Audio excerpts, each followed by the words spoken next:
Olá, muito bom dia a todos. E nesse domingo nós temos a satisfação em receber aqui nos nossos estúdios Dr. Marcos Carneiro Lima, que é o delegado-geral de polícia do Estado de São Paulo. Bom dia, Dr. Marcos. Grande prazer em recebê-lo. Bom dia, Carlos. Eu que fico satisfeito. Prazer é todo nosso. A Band se sente honrada, a Band vale em recebê-lo aqui. Aliás, o senhor se faz acompanhar aqui do Dr. Roberto Martins de Barros, que responde pelo DEINTER no momento, né? Está em exercício na direção do DEINTER, São José dos Campos, e Dr. Ivair Freitas Garcia Filho, que é o delegado seccional de Taubaté. Dr. Marcos, eu gostaria inicialmente de registrar que eu particularmente estou conhecendo o senhor pessoalmente hoje, mas já o conhecia muito de nome, que o senhor vem com ótima fama para a Polícia Civil, no comando da Polícia Civil, não para a Polícia Civil, mas no comando.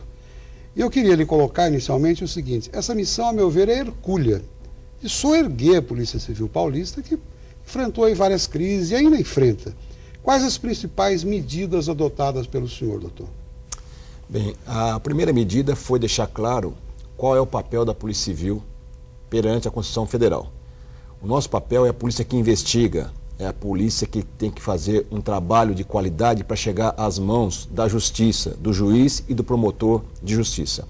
Então, a nossa primeira missão foi tentar resgatar essa identidade.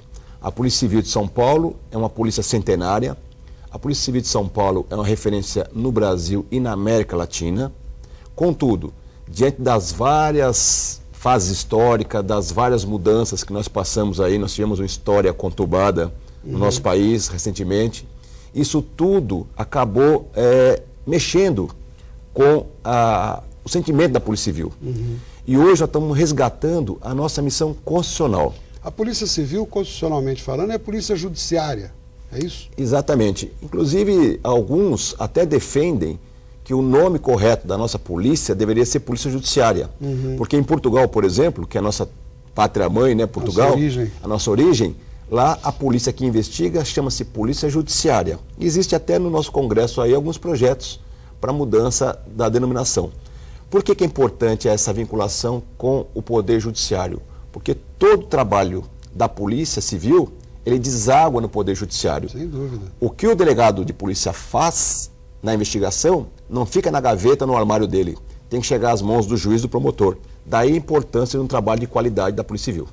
E para que o promotor possa oferecer a denúncia, no caso, em juízo, e o juiz avaliar, o inquérito precisa estar sendo muito bem preparado. E quem faz isso é o delegado e a sua equipe, não é isso, doutor? Exatamente. O trabalho de investigação, que é um trabalho complexo, ele só se concretiza com a união da equipe, tendo o delegado de polícia à frente no comando. Mas todos os policiais, investigadores, escrivães, carcereiros, todos concorrem para uma boa solução da investigação. Muito bem.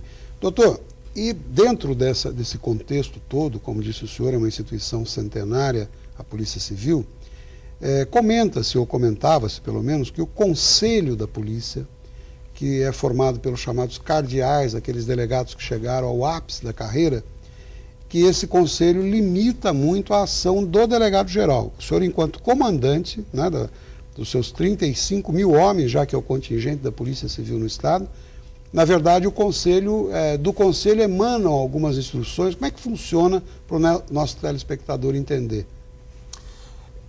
A Polícia Civil, como toda polícia no mundo inteiro, ela é altamente hierarquizada e altamente disciplinada. Essa hierarquia e disciplina, ela se faz necessária porque é a única instituição do Estado em que o funcionário público anda com uma arma na cintura. É a única instituição do Estado que o funcionário tem o poder de abordar o cidadão. Aí o senhor se refere às duas polícias, não? Ou à Polícia Civil especificamente? As duas polícias. As duas polícias.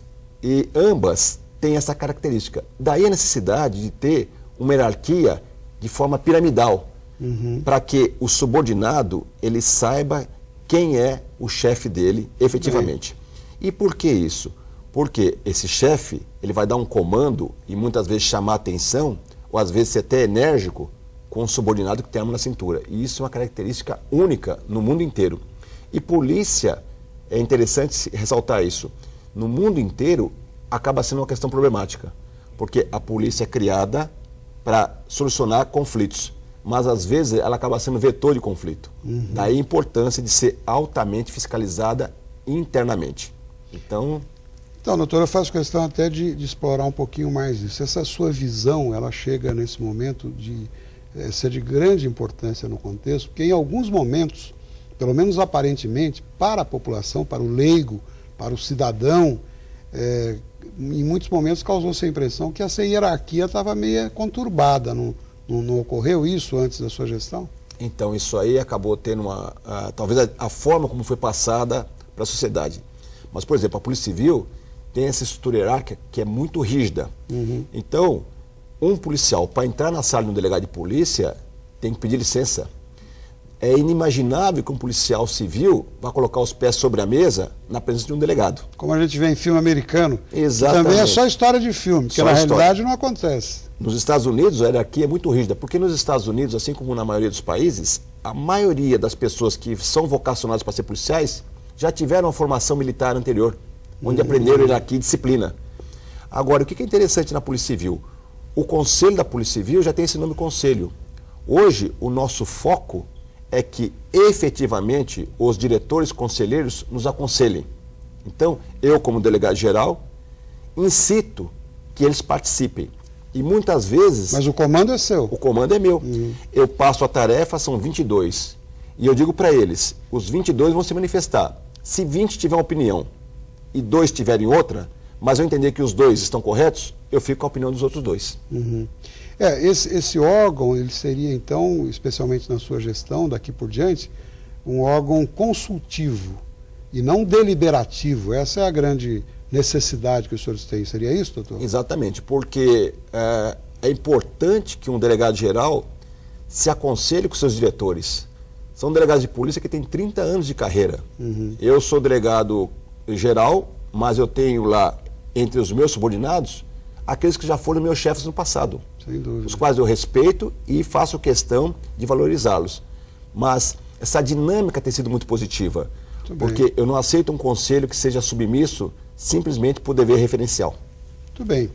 Eu gostaria de pedir um minutinho de licença a todos, especialmente ao doutor Marcos. Nós vamos para um breve intervalo e já voltamos com esse interessantíssimo diálogo franco de hoje. Continue conosco. Até já.